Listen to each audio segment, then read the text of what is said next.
the kinetic energy of the electron in an orbit of radius r in hydrogen atom is.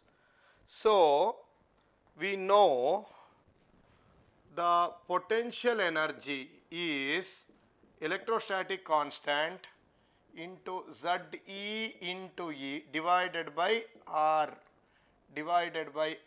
for any atom. But for hydrogen,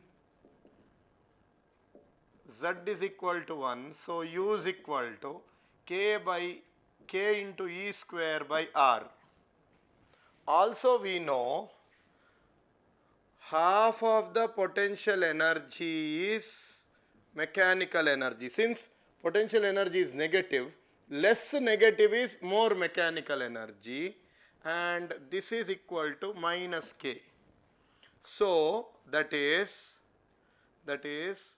minus Ke square divided by 2R is, this is obviously the potential energy which will be negative, but this is total energy. This is the kinetic energy.